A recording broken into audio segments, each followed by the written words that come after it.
Bismillahirrahmanirrahim. Assalamualaikum warahmatullahi wabarakatuh. Innal hamdalillah nahmaduhu wa nasta'inuhu wa nastaghfiruh wa na'udzu billahi min shururi anfusina wa min sayyiati a'malina. May yahdihillahu fala mudilla lahu wa may yudlil fala hadiya lahu.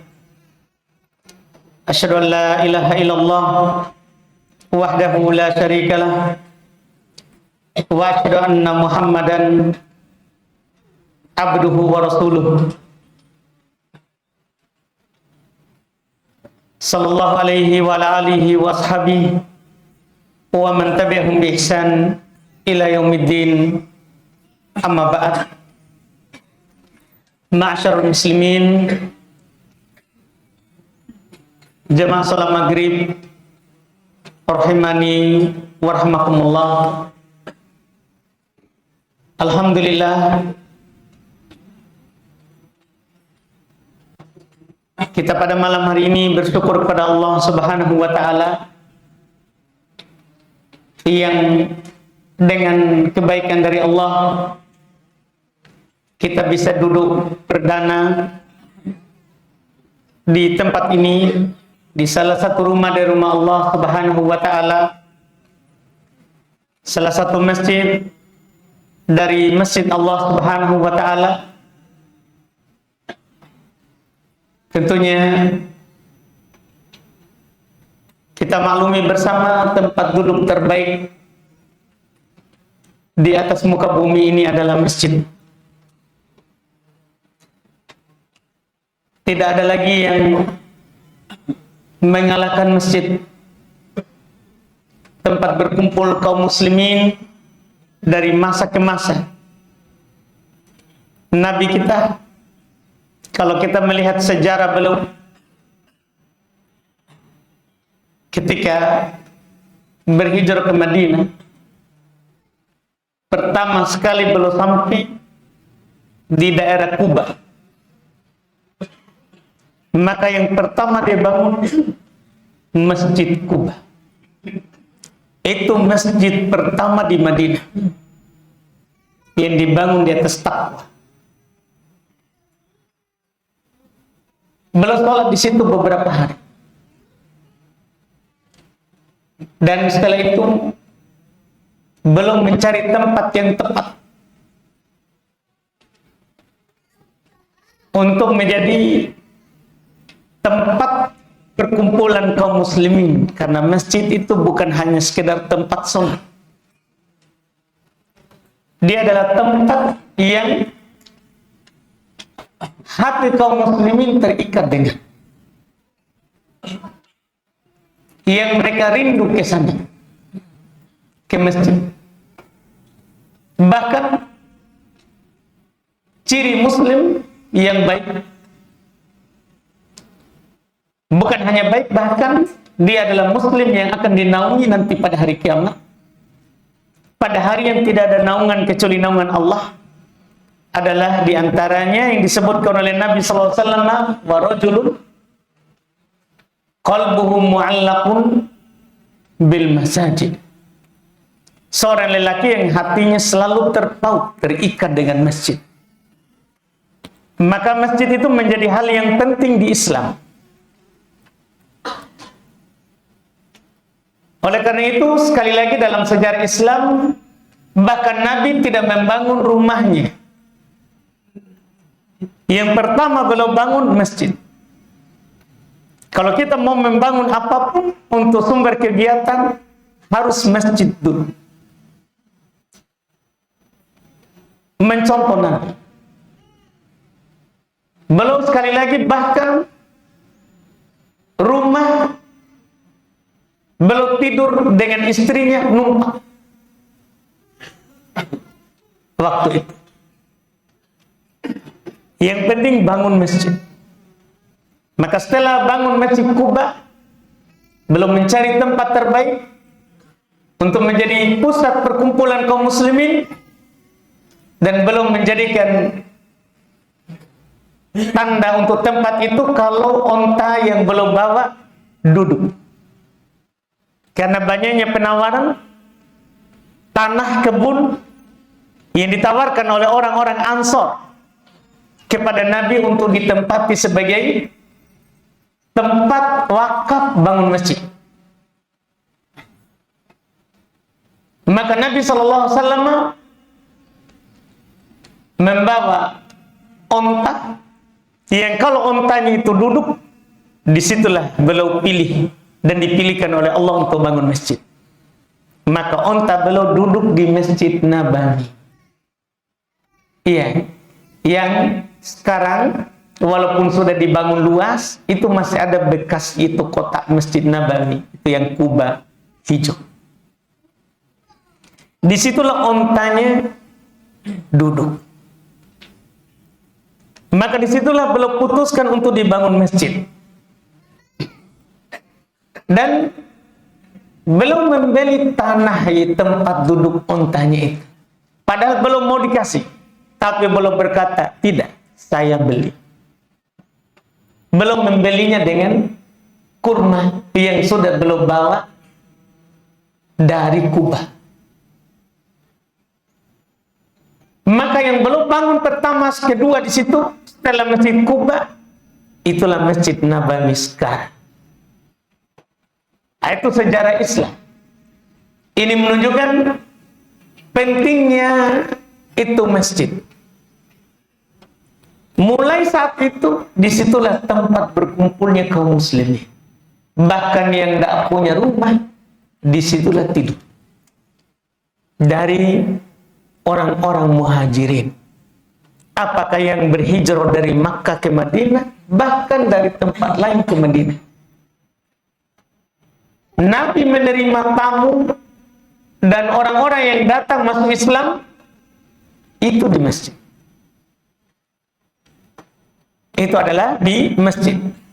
Maka dari situlah Nabi SAW mencontohkan kepada kita bahwa tempat perkumpulan terbaik di atas muka bumi ini adalah masjid. Bahkan belum menganjurkan para sahabat untuk berkumpul di masjidnya. Sampai belum katakan salatu fi masjidi hada, salat di masjidku ini. Belum katakan begitu, di masjidku ini. Itu lebih besar pahalanya 1000 kali lipat dibandingkan salat di masjid lain. Untuk apa? Karena awal Islam kan tidak ditahu kedudukan masjid. Karena juga belum diwajibkan salat berjemaah di masjid. Belum. Maka di awal Islam digambarkan, awal hijrah secara khusus digambarkan bagaimana kedudukan masjid. Sehingga dari saat itu para sahabat ketika mereka tidak punya kegiatan yang mendesak untuk menutupi kebutuhan hidupnya, maka mereka selalu masuk. Bahkan mereka merasa kalau di luar masjid mereka dilalaikan oleh anak, istri, maka mereka kembali lagi ke masjid. Iya, dan ini menjadi ciri manusia terbaik, hatinya selalu terikat dengan masjid. Maka kita bersyukur kepada Allah Subhanahu wa taala. Di samping banyaknya kesibukan di zaman ini, kita alhamdulillah walaupun mungkin hanya maghrib isya, tapi itu nikmat. Kita bisa duduk masuk masjid, masuk ke rumah Allah Subhanahu wa taala. Tentunya alhamdulillah kita berkumpul di masjid seperti di masa Nabi sallallahu alaihi wasallam. Tidaklah mereka berkumpul di masjid kecuali untuk berhalaqah, bermajlis bersama Nabi sallallahu alaihi wasallam, mendengarkan ilmu. Dan ini dilakukan oleh orang-orang setelah meninggalnya Nabi. Ini dilakukan misalnya oleh Abu Hurairah. Beliau ketika Nabi sudah meninggal, duduk di masjid Nabi, menyampaikan hadis. Bahkan beliau datang ke pasar, pernah ketika orang-orang sudah sibuk di pasar, belum datang ke pasar, belum berteriak berkata, celaka kalian, warisan Nabi dibagi di masjid, kalian sibuk di sini. Orang-orang di pasar langsung keluar dari pasarnya karena menurut mereka warisan itu adalah harta. Warisan itu adalah harta. Maka mereka tinggalkan pasar dan ke masjid. Ternyata yang mereka dapatkan adalah orang-orang yang berhala, bermajelis. Dan Abu Hurairah menunggu mereka di pasar karena pasti mereka akan kembali karena persangkaan mereka warisan itu adalah harta dunia. Mereka kembali ke pasar dan berkata kepada Abu Hurairah, tidak ada warisan dibagi. Kata Abu Hurairah, warisan yang dibagi itulah Quran yang dibacakan di masjid. Itulah hadis yang disampaikan di masjid. Karena Nabi SAW bersabda, inna ma'syarul anbiya lam nurid dinaron wala dirham. Innama warratu al-ilm. Kami seluruh para nabi itu tidak mewariskan dinar, tidak pula dirham. Yang mereka wariskan adalah ilmu. Itulah warisan Nabi yang dibagi di masjid. Jadi ini menggambarkan kepada kita kedudukan masjid dan apa yang harus kita bagi di masjid. Apa yang harus kita bagi di masjid? Di masjid itu dibagikan kepada kita adalah warisan Nabi Shallallahu Alaihi Wasallam, yang mana bagian kita akan besar sesuai dengan berapa yang kita ambil dari yang diwariskan oleh Nabi SAW ini. Di malam hari ini alhamdulillah kita terbuka lagi satu tempat kebaikan. Nih, kalau saya alhamdulillah berarti dari hari Senin sampai hari Jumat alhamdulillah saya selalu masuk masjid walaupun maghrib isya.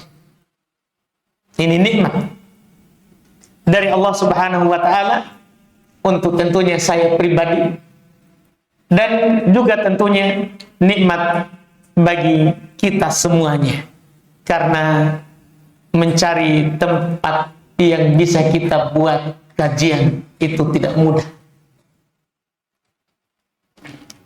susah. Mungkin sekarang alhamdulillah saya pribadi mau buat taklim di mana saja bisa. Tapi ketahuilah beberapa tahun yang lalu, kadang kita dipanggil taklim sebuah masjid, 1 kali 2 kali setelah itu kita kadang di SMS, di WA, Ustaz, tidak bisa lagi di masjid.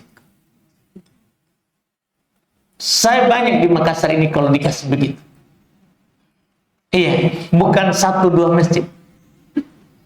Banyak masjid.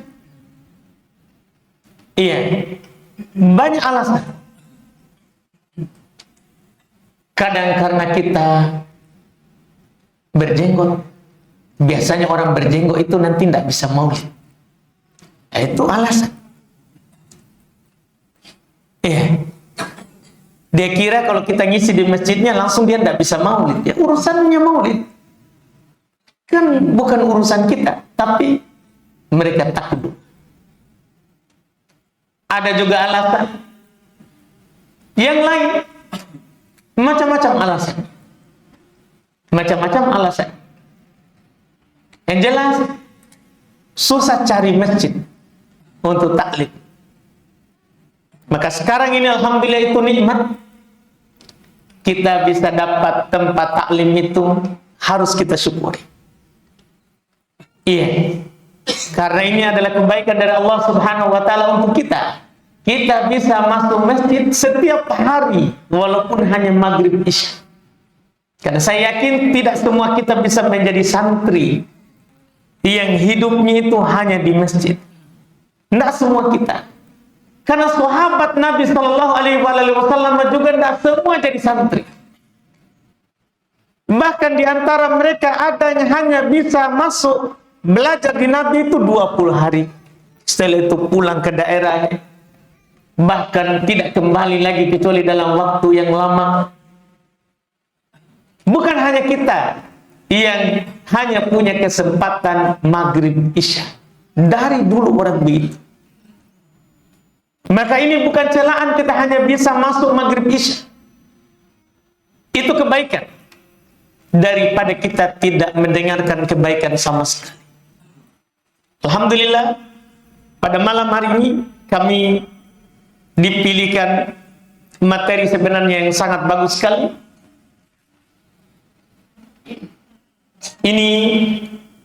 Materi ini sebenarnya adalah materi wajib sebelum kita mentadabburi Quran.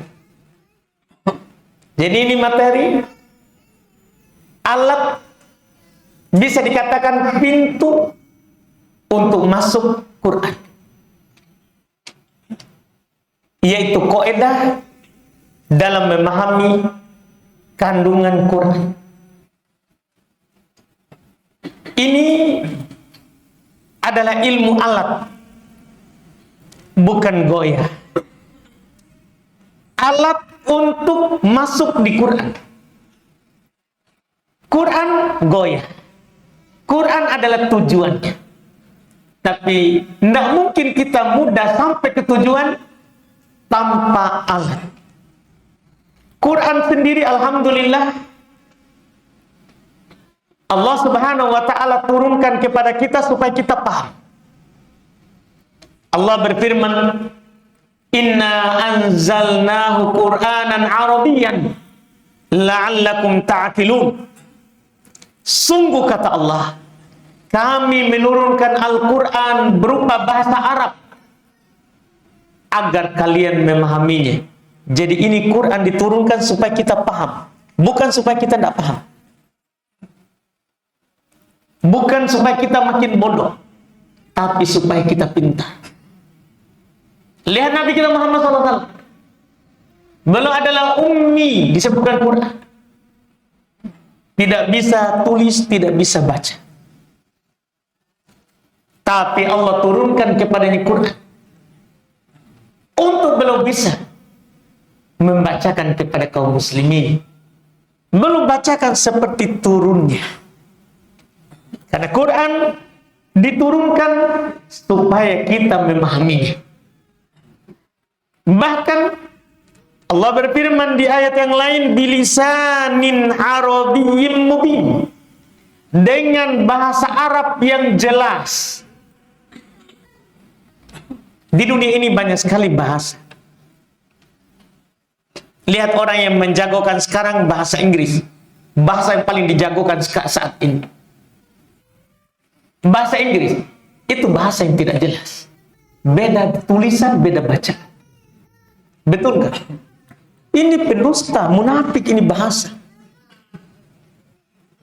Bahasa Arab, apa yang ditulis itulah yang dibaca. Jelas. Yang bilang jelas Allah. Bilisanin arabiyyin mubin, dengan bahasa Arab yang jelas ditegaskan. Dengan bahasa Arab yang jelas. Iya. Tapi untuk memahami bahasa yang jelas ini, kita butuh alat. Kita butuh alat.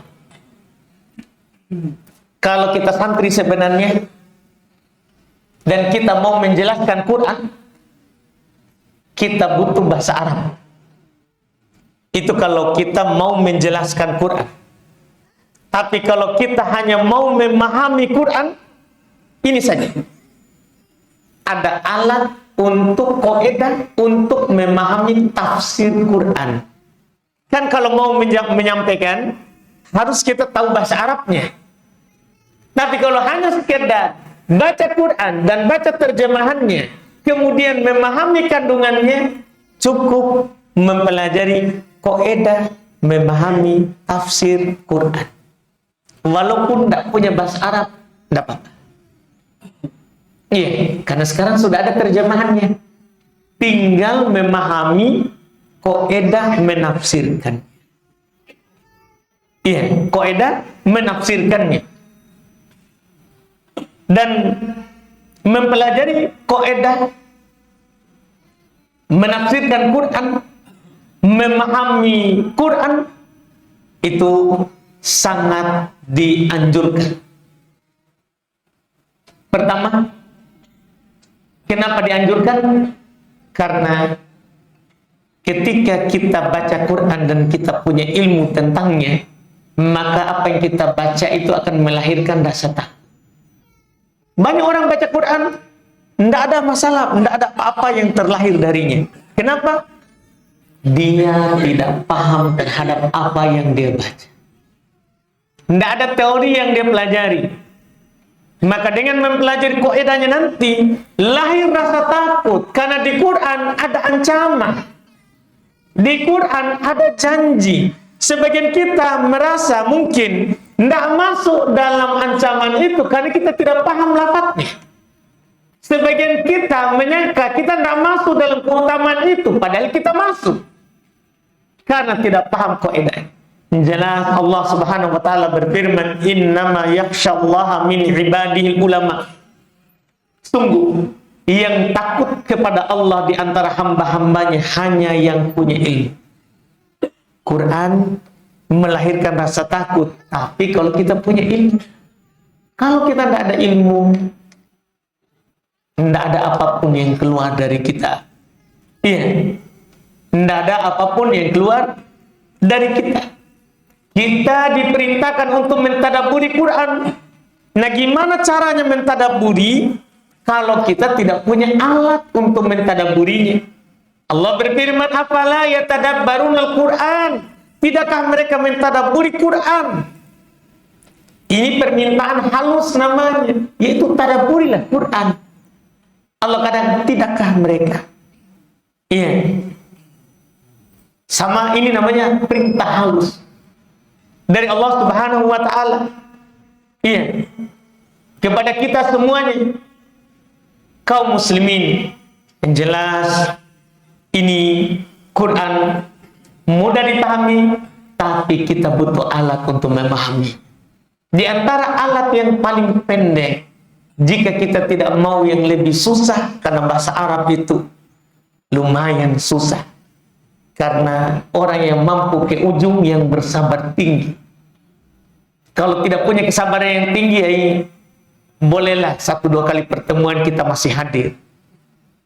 Setelah itu banyak mundur tanpa udzur syar'i. Tidak ada masalah. Memang tidak semua orang mampu. Tapi minimal kita istiqomah nanti mempelajari ini bukan bahasa Arab, tapi kaidah memahami tafsir langsung berdasarkan lafaz Quran. Di buku ini, buku yang dipilihkan adalah Al-Qawaidul Hisan fi Tafsiril Quran. Kaidah-kaidah indah dalam memahami tafsir Al-Quran. Buku ini ditulis oleh Syekh Abdurrahman Ibn Nasir As-Sa'di rahimahullah. Beliau ahli tafsir di masa sekarang.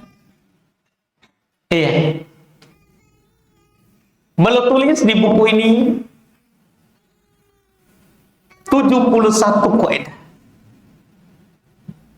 71 ini nanti kita bisa saja ambil satu kaidah 1 kali pertemuan, bisa juga 2.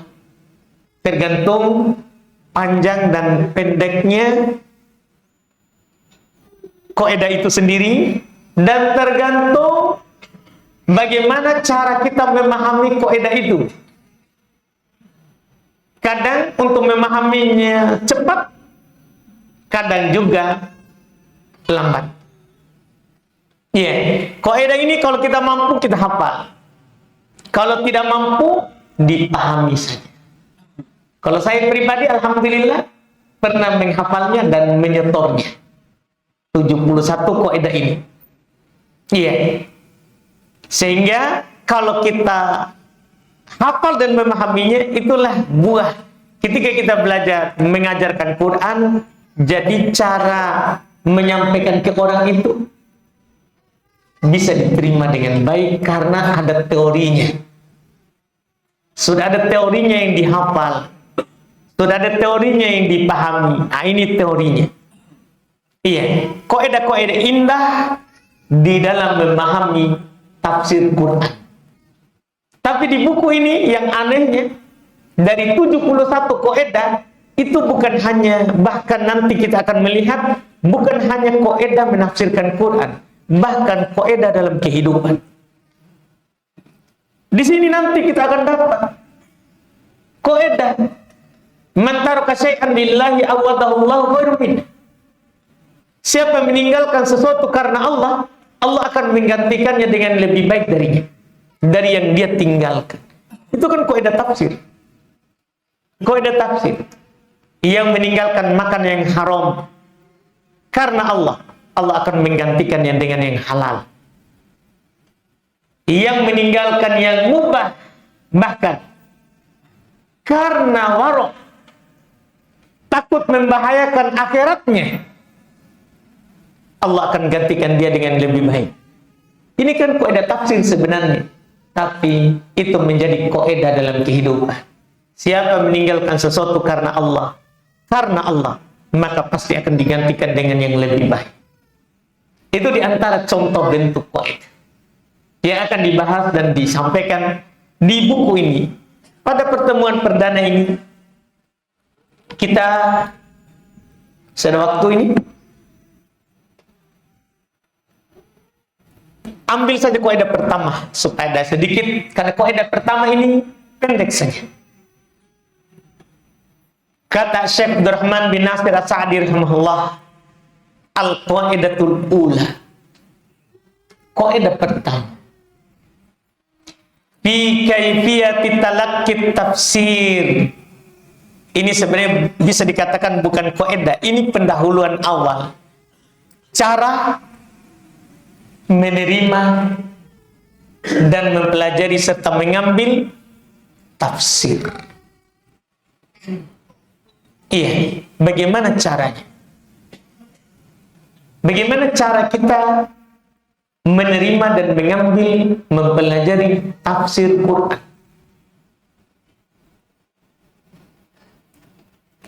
Setiap amalan itu kan harus ada jalan yang harus kita tempuh.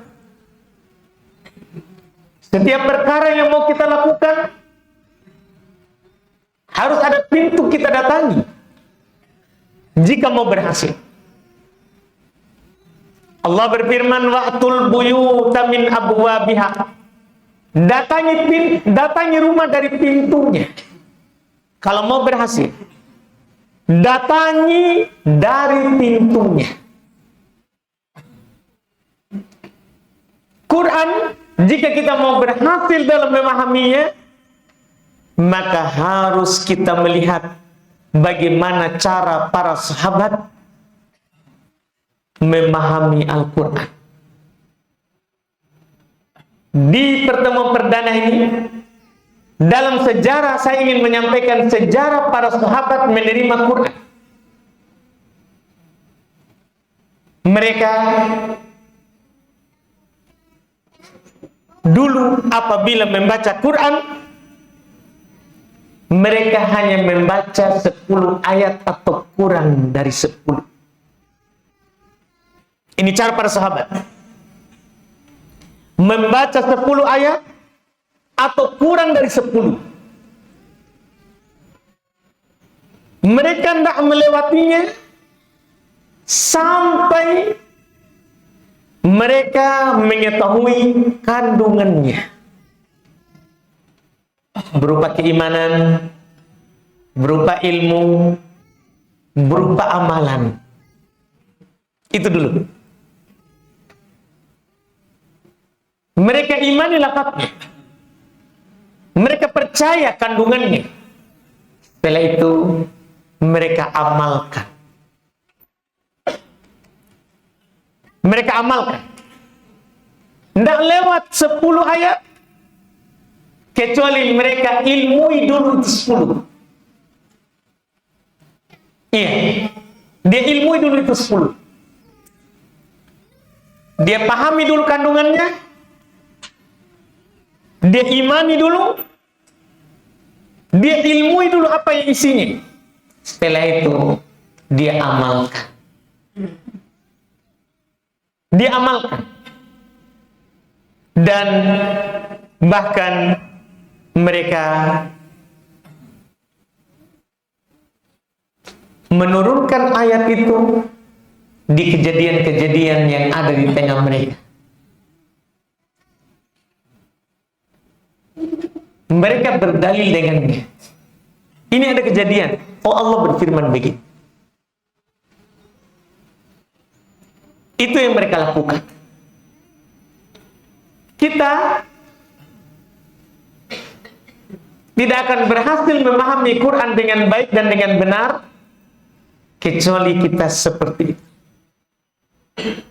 Para sahabat dulu ketika turun Quran, kalau ada larangannya langsung dia tinggal, dia amalkan. Makanya hafalan mereka terhadap Quran hafalan yang sangat kuat. Karena hafalan itu jika hanya dihafal saja tanpa diamalkan cepat hilang. Tapi kalau kita amalkan pasti tidak hilang. Itu terbukti. Bayangkan saja saya sampaikan misalnya sholat 2 rakaat sebelum sholat subuh lebih baik daripada dunia dan isi. Kita selalu tanamkan harusnya sholat sunnah sebelum subuh. Terhafal itu hadis. Setiap masuk masjid kita tidak duduk kecuali setelah sholat 2 rakaat tahiyat masjid. Karena ada hadis Nabi SAW. Kita amalkan masuk masjid tahiyat masjid, masuk masjid tahiyat masjid. Terhafalkan.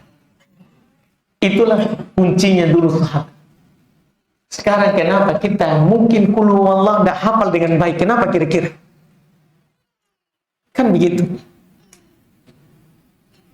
Al-Fatihah, kenapa kita hafal mati? Karena kita amalkan. Kita amalkan. Kita baca setiap sholat. Nah, ini Quran begitu. Para sahabat dulu kalau ada larangannya langsung dia berhenti. Kalau kita melihat mereka begitu, itu kelihatan. Waktu turun pengharuman khamar, dia berhenti. Banyak khamar di rumahnya, dia tuang di jalan-jalan. Langsung. Iya. Kalau ada perintah, langsung dia lakukan. Tidak menunggu nanti enggak. Lihat ketika terjadi pemindahan kiblat. Kaum muslimin di awal Islam, di awal kewajiban sholat, Nabi menghadap ke Baitul Maqdis. Di awal beliau hijrah ke Madinah, masih ke Baitul Maqdis. Setelah itu turun Quran, perubahan kiblat dari Baitul Maqdis ke Baitullahil Haram. Para sahabat yang sholat bersama Nabi di Masjid Nabawi, kan mereka langsung tahu. Karena Nabi sampaikan, sudah turun malam hari ini. Karena turun malam hari ini kepadaku, kiblat kita berubah. Tadinya, kalau penduduk Madinah, itu hadap ke sana. Membelakangi Ka'bah, membelakangi Baitullah. Iya. Langsung mereka berputar. Kiblat tadi dari sana menjadi ke sini, tapi itu masih belum sholat. Ini enak kalau di sini. Langsung berubah. Yang menakjubkan adalah yang sholat di Masjid Quba. Kan mereka tidak tahu karena Nabi belum kasih tahu. Kan tidak seperti sekarang toh. Langsung WA begitu bro. Iya. Yang sudah sholat bersama Nabi keluar. Setelah sholat keluar lewat masjid. Dia teriak. Dia kasih tahu temannya. Kiblat sudah berubah. Di hadits Bukhari Muslim. Fastadaru, mereka berputar. Bayangkan dalam sholat tidak ada dibilang suara siapa itu seorang. Tidak ada begitu. Karena mereka yakin semua sahabat adil. Tidak ada dusta. Hanya munafik yang punya berita dusta di Madinah. Sahabat yang lain tidak ada. Apa yang diturunkan itu yang dia katakan.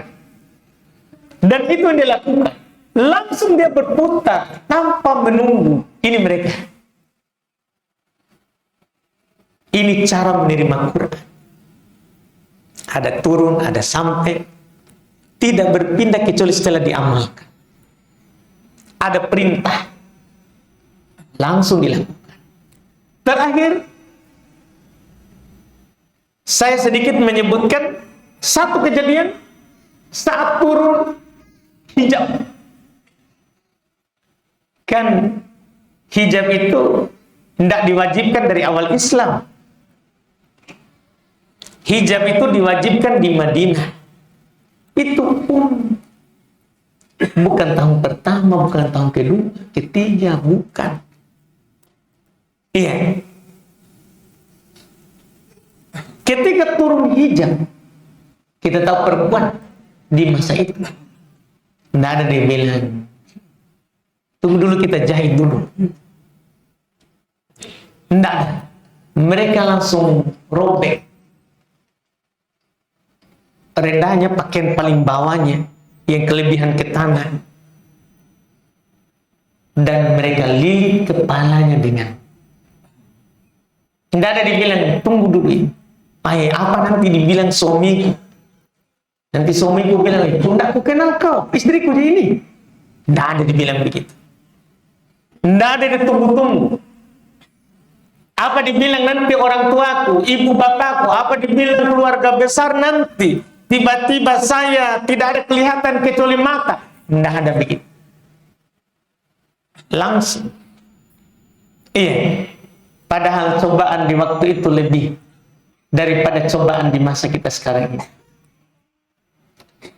Tapi ini adalah cara mereka mentalakil Quran, menerima Quran. Turun, mereka bahkan tidak mau baca yang lain dulu, sampai mereka amalkan kandungan keimanannya, yakini, amalkan kandungannya berupa larangan atau perintah. Larangan mereka tinggalkan, perintah mereka lakukan, baru mereka berpindah.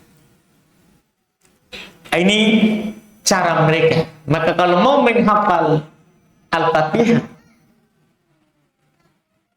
itu tentunya kita hafal, kita baca artinya, kita yakini imani kandungannya, dan kita amalkan. Kalau ada perintah, kita lakukan. Kalau ada larangan, kita tinggalkan. Demikian pula kalau kita ke An-Nas, seperti itu juga. Kita lanjut lagi Al-Falaq, Al-Ikhlas. Jangan pindah kalau kita tidak paham artinya. Jangan pindah kalau kita tidak tahu kandungannya, tidak meyakini dan mengimani isinya. Banyak orang hafal Al-Ikhlas tapi masih tahun baru. Kenapa? Karena dia hafal tanpa dia tahu ilmunya. Kan tahun baru dia rayakan kelahiran anak Tuhan. Dia tidak tahu itu di Al-Ikhlas dilarang. Surat Al-Ikhlas lah membantah itu. Karena orang Nasara mengatakan Isa anak Tuhan. Orang Yahudi mengatakan Uzair anak Tuhan. Orang musyrikin mengatakan malaikat anak Tuhan.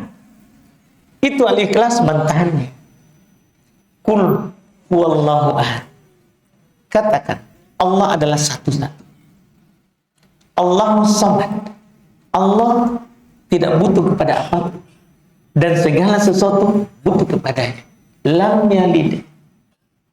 Allah tidak beranak. Walam yulad. Tidak diperanak. Walam yakun lahu kufuwan ahad. Tidak ada sesuatu apapun yang serupa dengannya. Kan kalau ada anak pasti ada yang mirip. Allah bantah. Tidak ada yang mirip dengannya. Sesuatu apa. Bayangkan. Sudah dari kelas berapa kita hafal? Tapi kita masih tahun baru. Kenapa kira-kira itu?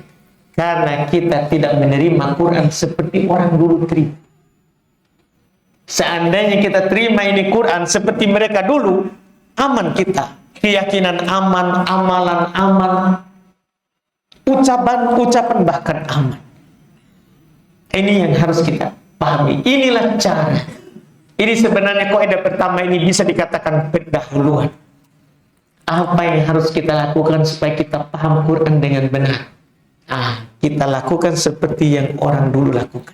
Karena kita tidak mungkin berhasil kalau tidak mengikuti mereka. Ini mohon maaf agak panjang di pertemuan pertama ini, dan kita cukupkan adzan dulu. Kita adzan dulu baru masuk di tanya-jawab.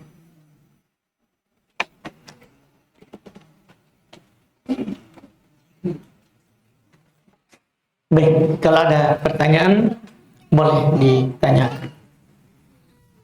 Ya, yang mau bertanya bisa angkat tangannya.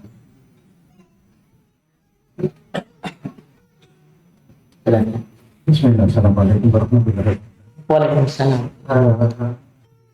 Dari pembahasan malam ini yang sekarang, saya jadi teringat doa Nabi kepada Ibnu Abbas. Bagaimana Rasulullah mendoakan Ibnu Abbas supaya Ibnu Abbas dapat mengerti paham tentang agama dan mentakwil Al-Quran. Nah, di sini pengertian takwil maksudnya penafsiran terhadap Al-Quran. Takwil di bidang yang lain. Baik, Masya Allah. Jadi itu sebenarnya doanya Nabi kepada Ibn Abbas itu. Pertama memang zahirnya belum doakan Ibn Abbas. Tapi yang terkandung di dalamnya adalah pentingnya itu memahami tafsir Quran. Sampai Nabi doakan khusus supaya Ibn Abbas paham. Jadi Nabi mengatakan, Allahumma 'allimhu ta'wil. Ya Allah, ajarkanlah kepadanya takwil. Takwil datang dalam riwayat yang lain, Pak. Jadi untuk memahami sebuah lafaz dalam riwayat, itu cara paling bagus adalah jam'ut turuq. Kita kumpulkan semua sumber periwayatannya. Di dalam sebagian lafaz dikatakan Allahumma 'allimhu tafsir. Tafsir yang diinginkan dengan takwil. Karena takwil di masa dahulu bermakna tafsir. Kapan takwil bermakna takwil yang orang pahami sekarang? Itu di masa belakangan. Ketika muncul orang-orang yang bernama filsafat. Jadi dulu penggunaan salaf, takwil bermakna tafsir. Penggunaan kholaf orang belakangan ketika muncul bercampur ilmu kalam, ilmu filsafat, muncul Mu'tazilah. Ta'wil bermakna apa? Bermakna sarful lafzi an dhahirihi, memalingkan lafaz dari dhahirnya. Mereka mengatakan kalau ada kata tangan di Quran, mereka takwil dengan kekuatan atau nikmat. Kalau ada kata wajah, mereka takwil dengan pahala. Itu dibilang takwil. Di kalangan orang-orang Mu'tazilah, Asy'ariyah. Enggak, takwil yang diinginkan di situ adalah tafsir. Iya, tafsir. Ini pentingnya mempelajari tafsir Quran. Bahwa ini sudah dianjurkan oleh Nabi SAW berupa doa beliau kepada Ibn Abbas. Dan Masya Allah. Di belakang. Ya, baca. Maksudnya enak.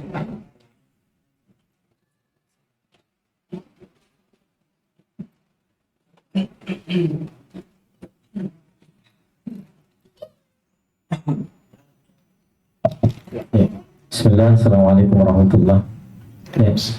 Nah, ini tadi Ustaz katakan bahwa sahabat itu ketika menerima wahyu tidak lebih dari 10 ayat, dan setiap satu ayat mungkin. Membaca Quran Pak, karena yang menerima wahyu Nabi. Nah, maksud saya yang seperti itu, diamalkan. Apakah bentuk pengamalan itu berupa perbuatan Ustadz atau sekedar atau berupa pengimanan terhadap kandungan dari ayat tersebut? Kalau misalnya berupa perbuatan, apakah setiap ayat-ayat itu ada tindakan perbuatan yang terkait dengan keseharian kita?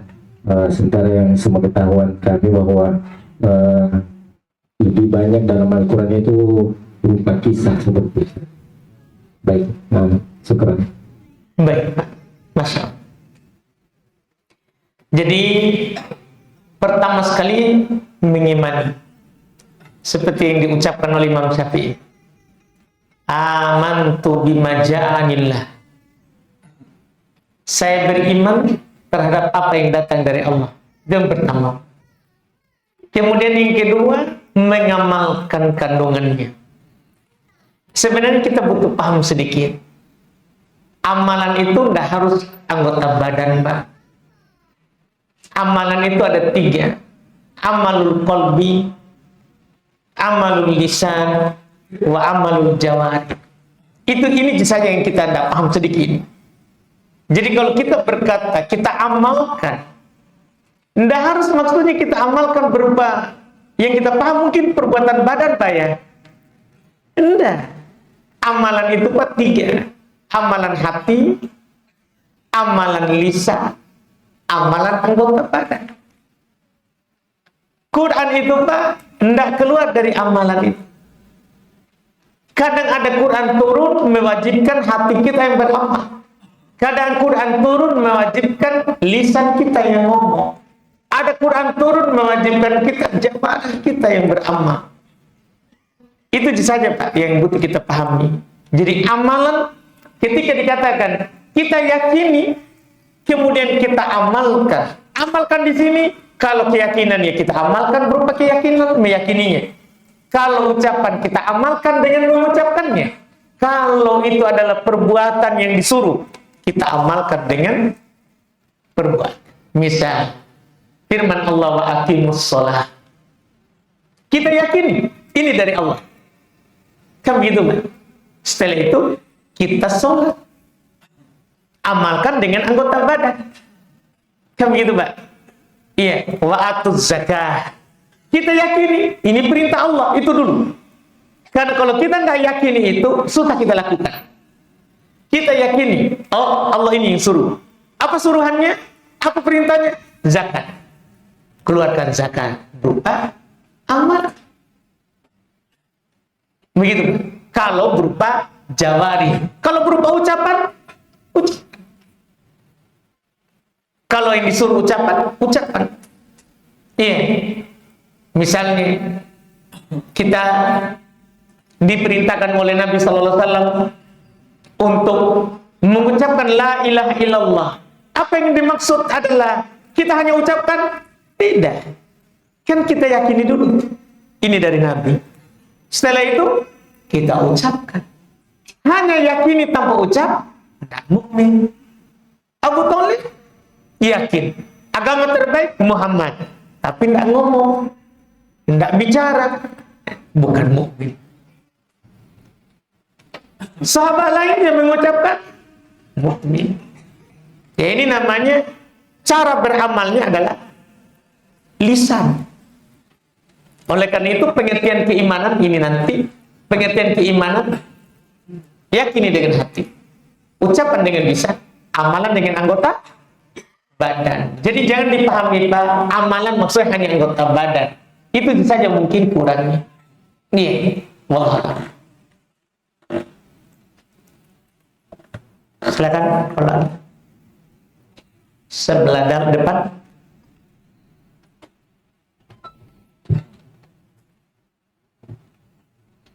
Bismillah.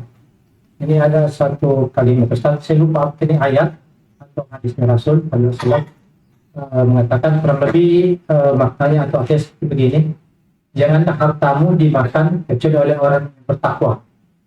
Ya hadis Pak.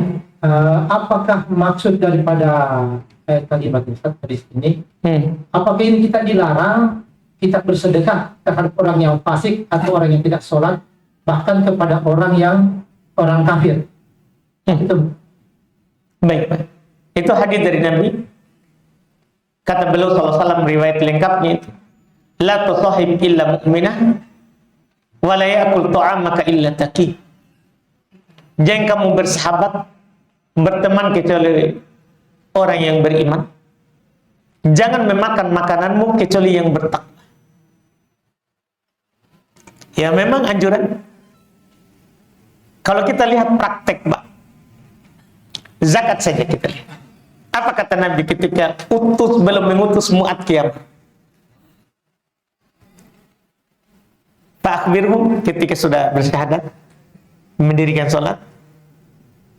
Ketiga kata Nabi, kalau mereka sudah bersyahadat, sudah sholat, Pak akhbirhum, kabarkan kepada mereka, annallaha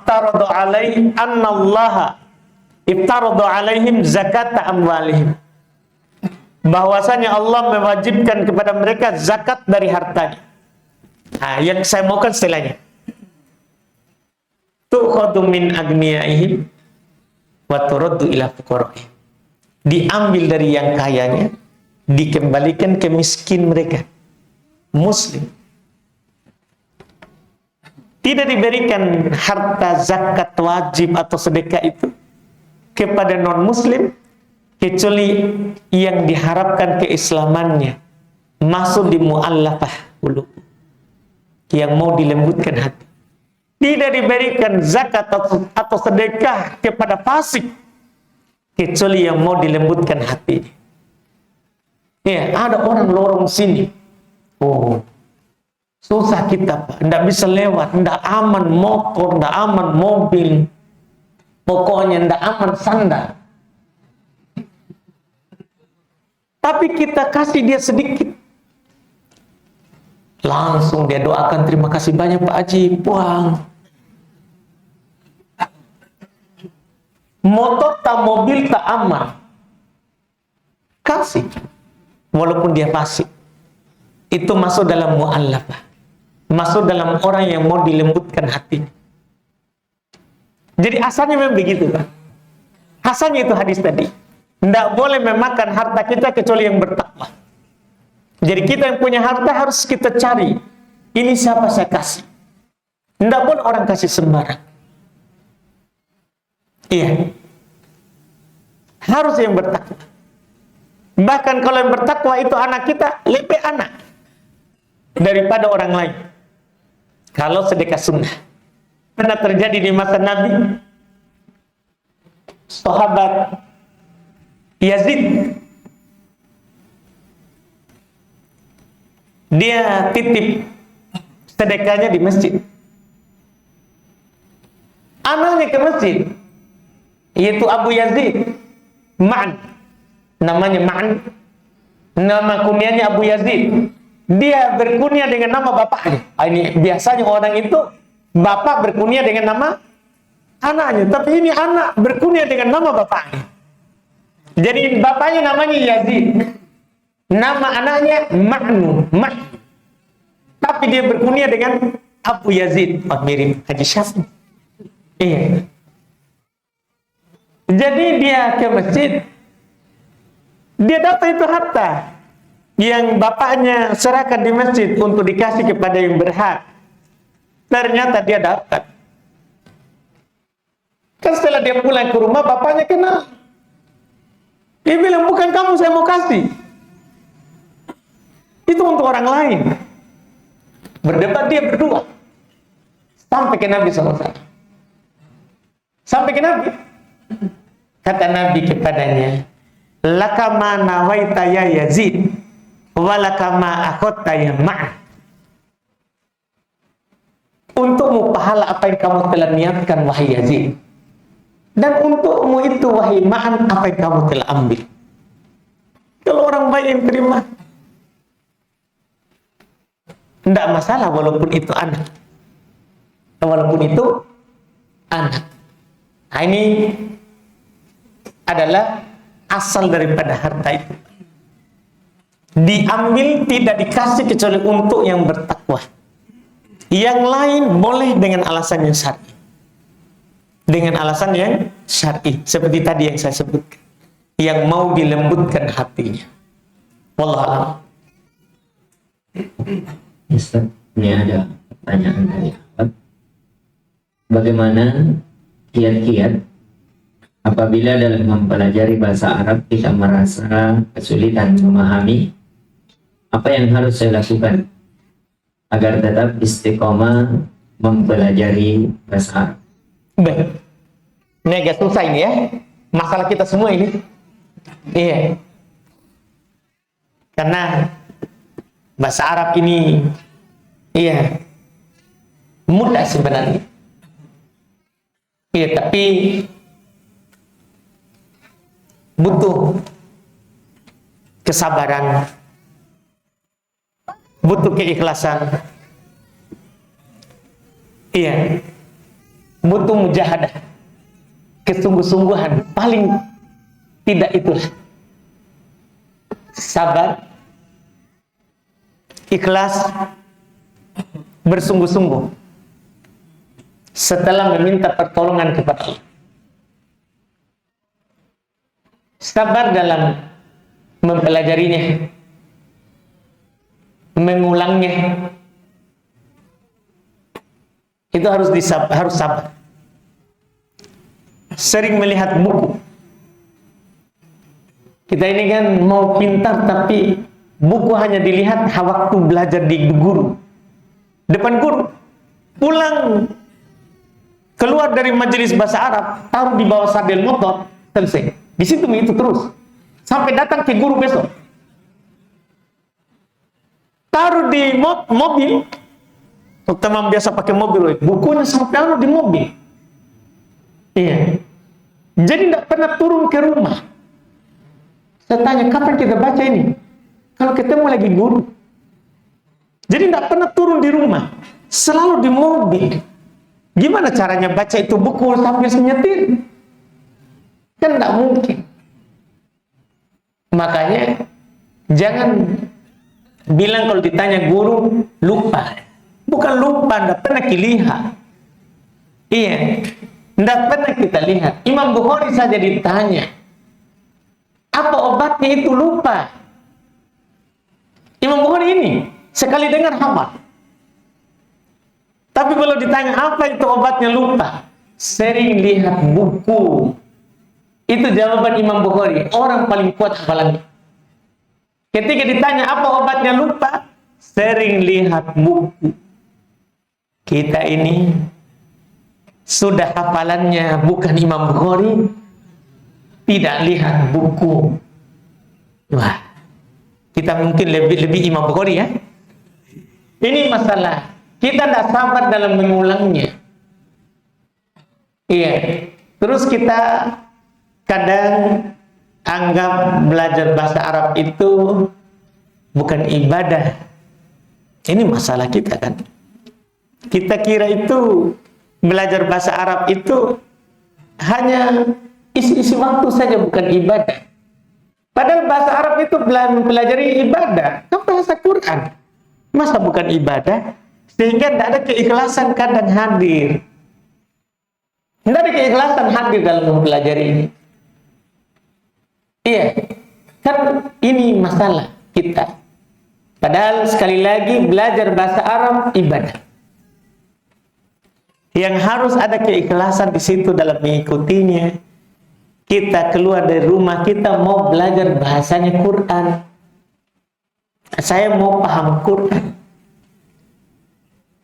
Nah, ini yang harus kita lakukan. Perbaiki niat, ikhlas dalam mempelajarinya.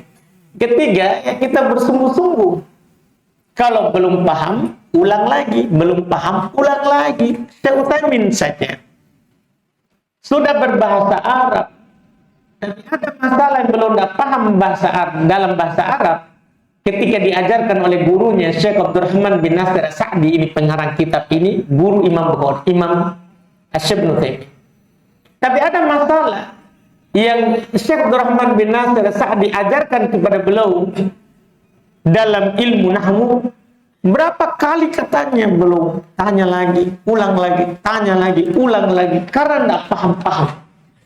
Ini Syekh Utsaimin, kita ini sudah bahasa Indo, bahkan bahasa Makassar, baru belajar bahasa Arab, susah, langsung putus asa, tidak ada ulang-ulang. Diajak, ayo belajar bahasa. Yang ada, ayo belajar apa? Bahasa Arab. Hei, itu dulu kalimatnya. Jangan itu. Langsung begitu. Gimana caranya? Harus ada kesungguh-sungguhan. Harus ada kesungguh-sungguhan. Karena hanya yang bersungguh-sungguh yang dibukakan jalan. Tanpa sungguh-sungguh tidak ada jalan terbuka. Tidak ada jalan kebaikan yang terbuka tanpa sungguh-sungguh. Walladzina jahadu fina lanahdiyannahum subulana.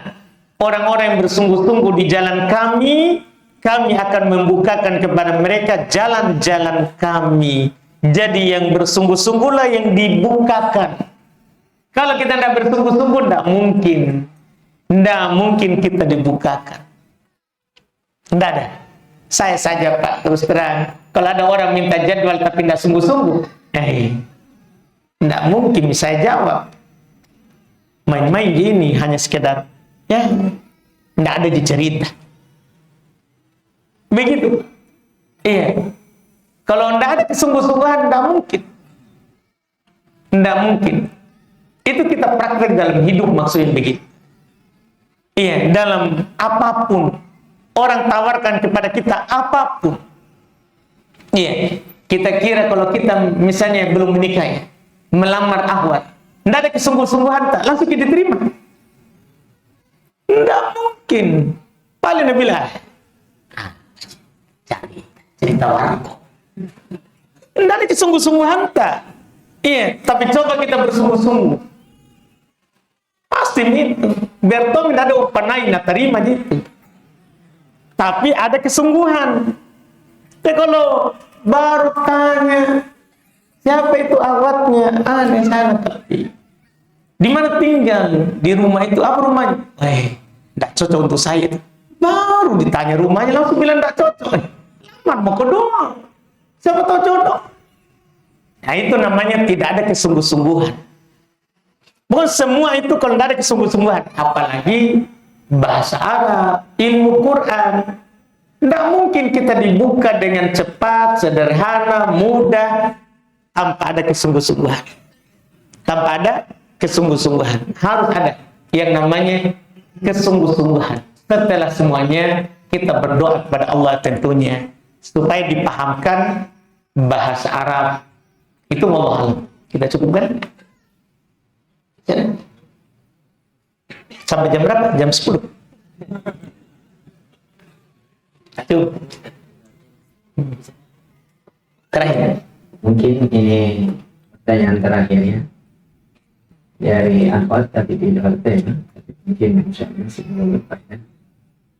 Pertanyaannya, Ustaz, apabila saya mengalami musibah atau ujian, apakah saya termasuk golongan orang yang sombong bila saya hanya memohon pertolongan saja kepada Allah dengan berdoa tanpa mau minta tolong pada manusia?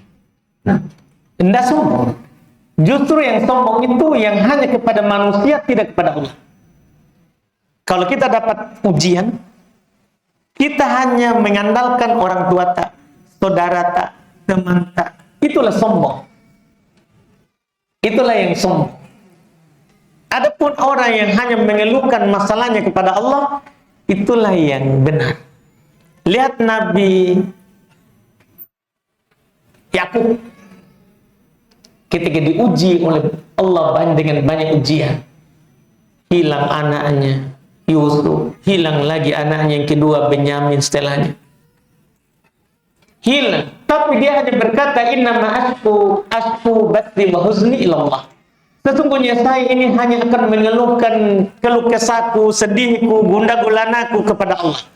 Itu yang dia lakukan. Itu yang dia lakukan. Karena berkeluh kesah kepada Allah itulah yang berguna. Adapun kita mengeluh dan berkeluh kesah kepada orang lain, tidak ada gunanya. Apalagi hanya status WA. Tidak ada gunanya itu. Itu malah orang yang inginkan kita susah, malah dia akan bilang rasa. Kan begitu. Orang yang hasad akan bilang alhamdulillah. Kan begitu. Dan kalau Allah kita mengeluh kepadanya, maka tidak ada ucapan-ucapan kecuali yang baik.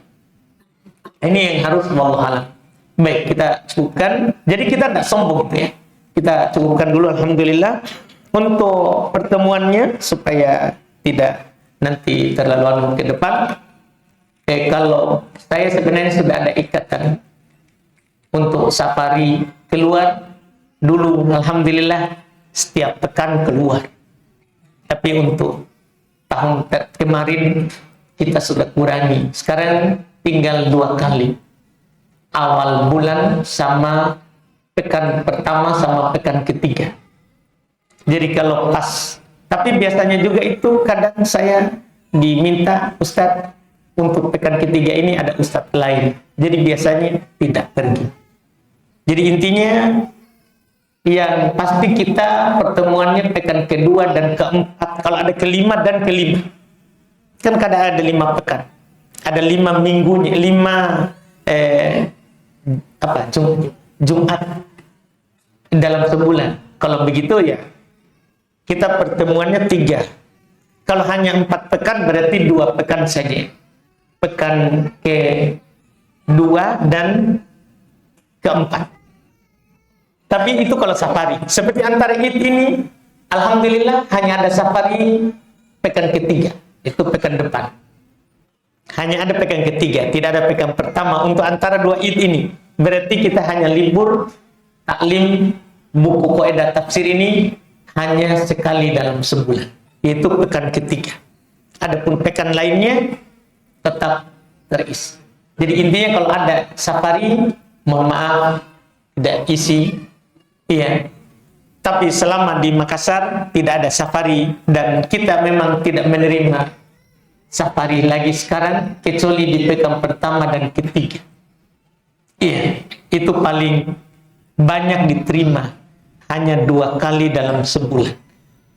Selain itu di Makassar, maka selama di Makassar insya Allah kita kajian. Alhamdulillah, jazakumullah khairan. Kami mohon maaf kalau terlalu panjang. Subhanallah. Assalamualaikum warahmatullahi wabarakatuh.